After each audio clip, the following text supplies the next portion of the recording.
नमस्कार। आज का हमारा वीडियो का मुख्य विषय है कि जन्म कुंडली में केतु नवम भाव में, दसम भाव में, एकादश भाव में और द्वादश भाव में कैसा फल देता है। ध्यान से देखिए, जन्म कुंडली में केतु नवम भाव में, दसम भाव में और एकादश भाव तथा द्वादश भाव में कैसा फल देता है। शुभ अशुभ फल के बारे में आज हम जानेंगे, समझेंगे। तो नवम भाव के बारे में लिखा है, यथा यदा धर्म गय केतु कह क्लेश नाश है, सुतार्थी भवित क्लेशतो भाग्य वृद्धि, सहेतु व्यथा बाहु रोगम दति श्री तपोदा तो हर्ष वृद्धि करोति। देखिए, जिस जातक का जन्म कुंडली में नवम भाव में केतु बैठा हुआ हो तो वह कष्टी कम होता है, कष्टी कम रहता है, उसको कम कष्ट होता है, मतलब बीमार कम होता है, पुत्र सुख से लाभ होता है, दूसरों के द्वारा भाग्य की वृद्धि होती है, बाहु रोग होता है, तपस्या और दान से ऐसे जातक को आनंद की प्राप्ति मिलती है, अर्थात अत्यंत धार्मिक स्वभाव का भी होता है। इस प्रकार से नवम भाव में केतु जो है मिश्रित फल देता है। तो अब आगे देखेंगे हम कि दसम भाव में केतु कैसा फल देता है। तो दसम भाव में देखिए, पितृनो सुखम कर्म गो यश केतु स्वयं दुर्भग शत्रुनाशम करोति, रुजो वाहने वात पीड़ा जंतु यदा कन्या कास्ते सुखी द्रव्य भाव चल। देखिए,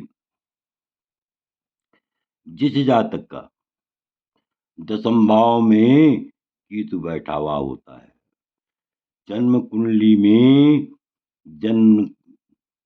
में यदि दसम स्थान में केतु बैठा हुआ हो तो वह जातक पिता के सुख से रहित होता है, मतलब दसवां केतु पिता के सुख से वंचित रखता है और अपने आप भाग्य के साथ संघर्ष करते हुए भी शत्रुओं का नाश करने वाला होता है। यदि दसम भाव में स्थित होकर केतु कन्या का हो, कन्या राशि का हो, यहाँ पर ध्यान से देखिए, यदि दसम भाव में स्थित होकर केतु कन्या राशि का हो तो ऐसा जातक अत्यंत सुखी होता है, अनेक प्रकार के सुखों से युक्त होता है, सुख से युक्त होता है और अत्यंत धनवान होता है। इस प्रकार से दसम भाव का फलादेश है। अब देखिए, एकादश भाव, एकादश भाव में यदि केतु बैठा हो तो कैसा फलादेश होता है। तो सुवासी सुविद्यादि को दर्शनीय, शुभ हो गए सुतेजा शुभ वस्त्रोपी यश्य उदे पहुंचते सत्य दुर्भगत्वम सिकी लाभ गए सर्व काले करोति। एकादश भाव का केतु कुल मिलाकर के अच्छा माना जाता है। तृतीय भाव में और एकादश भाव में शास्त्रों में उल्लेख मिलता है कि अधिकांश ग्रह जो है शुभ ही माने जाते हैं। तो जिसके एकादश भाव में केतु बैठा हुआ हो, जन्म लग्न में जिस जातक के एकादश भाव में केतु बैठा हुआ हो, वह जातक अत्यंत सुंदर बोलने वाला और मधुरभाषी भी होता है। ये भी नहीं कि केवल सुंदर ही बोले, मधुरभाषी भी होता है और अत्यंत विद्वान भी होता है, देखने में भी सुंदर होता है, अनेक प्रकार के सुखों से युक्त होता है, तेजस्वी होता है। लेकिन संतान क्या होती है? निंदित कार्य करने वाली होती है। तो इस प्रकार से एकादश भाव का फलादेश होता है। अब आगे देखिए, जिस जातक के द्वादश भाव में केतु बैठा हुआ हो, तो उस जातक का फलादेश क्या होता है? जिस जातक का व्ययभाव में जन्म समय में केतु बैठा हुआ हो, उसके बारे में लिखा है, सिको दिग्भगय पाद नेत्रेषु पीड़ा स्वयं राजतुल्यो व्ययम में करोति रिपो नाशनम मानसे नैव शर्म रुजा पीड़िते वस्ति गुह्यम सरोगम। तो इस प्रकार से द्वादश भाव के बारे में लिखा गया है कि जिस जातक का जन्म समय में जन्म कुंडली में द्वादश भाव में केतु बैठा हुआ हो, उसको जो है पैरों में पीड़ा होती है और आंखों में भी पीड़ा होती है।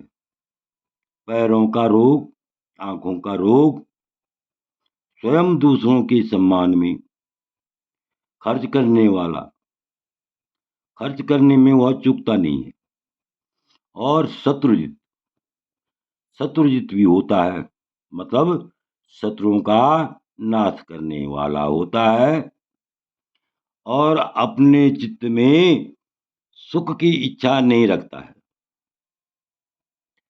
सुख की इच्छा नहीं रखता है, और अधिक खर्च करने वाला होता है, खर्च करने की प्रवृत्ति अधिक होती है, जितना कमाता है उतना समाता है। ध्यान से देखिए, जिस जातक की द्वादश भाव में जन्म समय में केतु बैठा हुआ हो, उसको पैरों में दर्द होता है, आंखों में भी पीड़ा होती है, कुल मिलाकर के कभी कभी आंखें कमजोर हो जाती हैं, स्वयं दूसरों के सम्मान में खर्च करने वाला होता है, शत्रुओं को जीतने वाला होता है, शत्रुओं का नाश करने वाला होता है, और अपने मन में सुख की इच्छा नहीं रखता है, और अधिक, इसीलिए वह जो है, जो आदमी जो है आगे की इच्छा नहीं रखेगा, वह खर्चीला उसका जन्मजात स्वभाव बन जाता है। तो इस प्रकार से आपने देखा कि नवम भाव में यदि केतु हो तो उसका कैसा फलादेश होता है। दसम भाव में केतु के बारे में, फलादेश के बारे में आप समझ गए। एकादश भाव की में केतु अगर बैठा हो तो उसका फलादेश कैसा होता है। द्वादश भाव में यदि केतु बैठा हुआ हो तो उसका फलादेश कैसे होता है। आशा है कि यह वीडियो आपको अच्छा लगा हो, तो मेरे चैनल को अवश्य सब्सक्राइब करेंगे, लाइक करेंगे, शेयर करेंगे। वीडियो देखने के लिए बहुत बहुत धन्यवाद।